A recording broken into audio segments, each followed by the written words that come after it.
来吧，我带你走。先养好伤，其他交给我。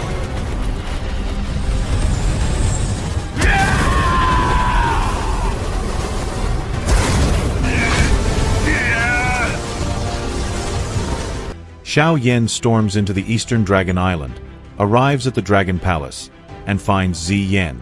The island is under blockade. First, Xiao Yan saves He Qing by defeating two half-saints, Ban Shang. Overall, the episode followed the original quite closely. He Qing indeed suffered greatly. He was on the verge of death, but Xiao Yan arrived in time.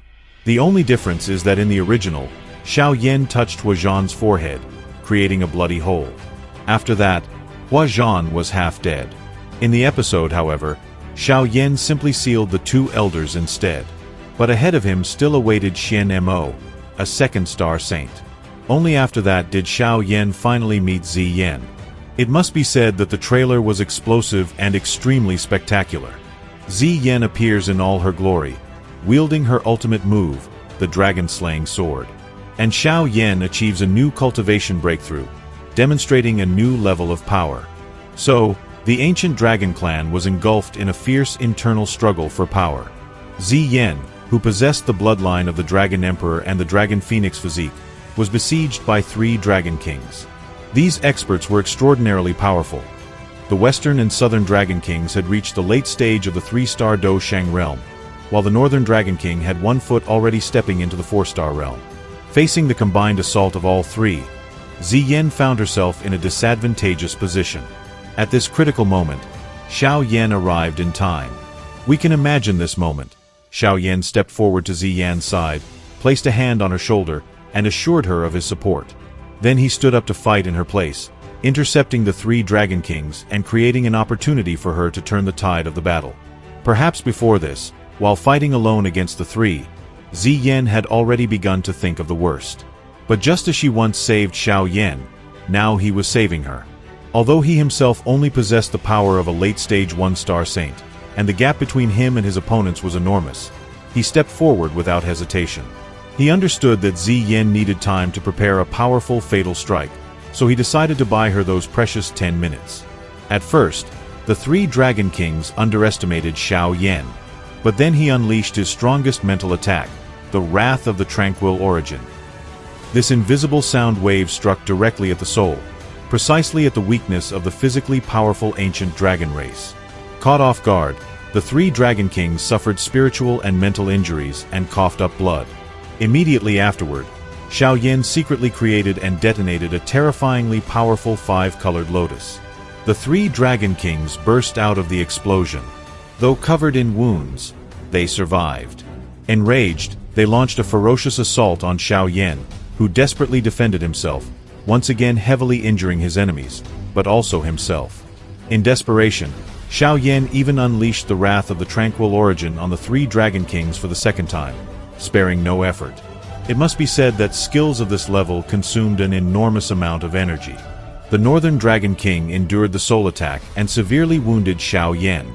It was shown how Xiao Yan defeated the Northern Dragon King using the Buddha's Fury Lotus, but he himself suffered grave injuries. At that moment, the Western Dragon King and the Southern Dragon King seized the opportunity to finish him off. Just as the Southern Dragon King's fatal strike was about to land, a dazzling golden sword light flashed, severing the massive, unbelievably tough dragon arm of the Southern Dragon King. We see this expert fleeing after losing his right arm. In the distance, Ziyan stood holding a golden longsword that radiated a terrifying aura, sending chills down one's spine. The Southern Dragon King recognized it as the dragon-slaying sword, the supreme battle technique from legend. With this sword, killing dragons was as easy as slaughtering chickens. Upon seeing the dragon-slaying sword, the Western and Southern Dragon Kings were terrified and tried to flee. Ziyan swung her sword, and with a single distant strike, she split the Western Dragon King in half. In the trailer, this shocking blow is shown. Not only was the Dragon King's body cut apart, but even the mountains and everything in the distance were erased into dust. Gazing at this golden dragon-slaying sword, Ziyan radiated an undeniable aura of supremacy.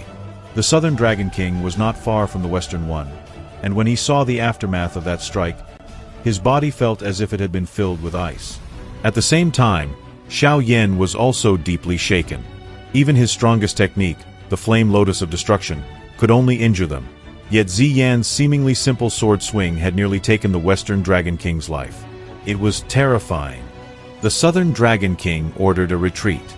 The Western Dragon King pressed his hand against the cleanly sliced wound on his chest, barely stabilized the circulation of his dou qi, and fled without looking back.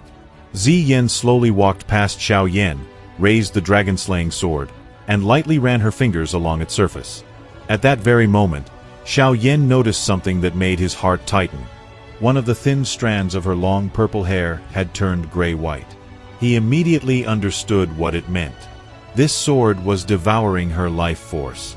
Xiao Yan realized in horror the price Ziyan was paying for every single movement with this weapon. With her second strike, Ziyan shattered the combined defensive technique of two Dragon Kings and severed their legs. The Northern Dragon King grabbed the two severely injured ones and fled in panic. Though he screamed in pain from the residual sword energy, he ultimately managed to escape. Dead silence fell over the Eastern Dragon Island. Xian Mo's people froze, unable to believe their eyes. The three great Dragon Kings had been crushed. Xiao Yan stared in the direction where the three Dragon Kings had disappeared. Then his gaze fell upon the sword in Ziyan's hand. Strange, almost liquid-like, filled with destructive power. After the defeat and retreat of the three Dragon Kings, the crisis on the Eastern Dragon Island was resolved. After the battle, Ziyan could no longer hold on. She vomited blood and collapsed, and Xiao Yan caught her. Both of them were at their limits.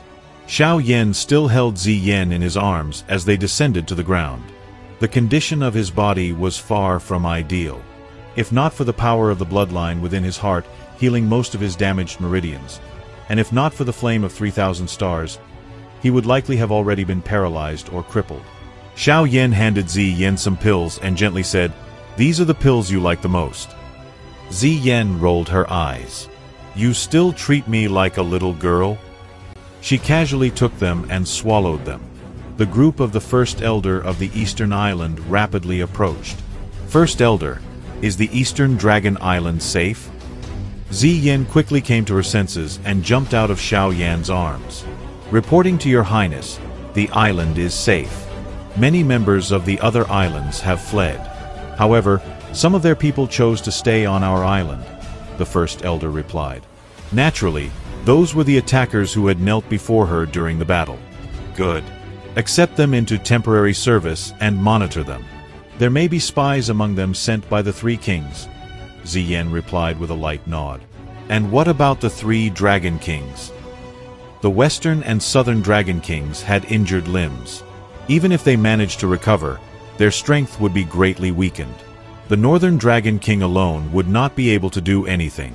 Ziyan said that once their island recovered, they would launch a counterattack and unite the clans.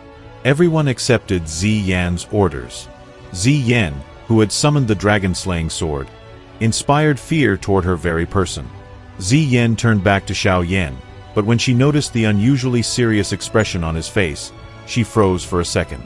"Why do you look so gloomy?" she asked in surprise. "Being the Dragon Empress, that's quite a burden," Xiao Yan sighed heavily. To be honest, next to this majestic Ziyan, he missed far more that small, noisy girl who used to hover around him all day in search of sweets and adventures. After that, Ziyan thanked Xiao Yan. If he had not arrived in time and held back those three kings, she would not have been able to finish everything, even after summoning the dragon-slaying sword. But Xiao Yan, as always, said there was no need for thanks. Though he truly had done a lot to help his friend, he enlisted the underground Python tribe, captured and killed experts from the Heavenly Phoenix tribe along the way, and threatened them with hostages to force them to retreat. And when he arrived here, he began a bloody battle against the three Dragon Kings. If not for his powerful body, he could very well have died. Xiao Yan had suffered heavy injuries in the battle and immediately went into seclusion to heal. Of course, given his character, he did not mention any of this. As soon as he moved, he felt intense pain from his trembling meridians. His face twisted, and he held his breath. Surprisingly, the strange bloodline deep within his heart, which combined multiple powers, awakened on its own under the stimulation of his injuries. It began to flow continuously, not only rapidly restoring his body, but also constantly tempering his flesh and meridians. And we will talk about his breakthrough in the next video. Let's reach 500 likes, and the continuation will be released. Thank you very much for watching. Subscribe to the channel, leave a like, and goodbye everyone.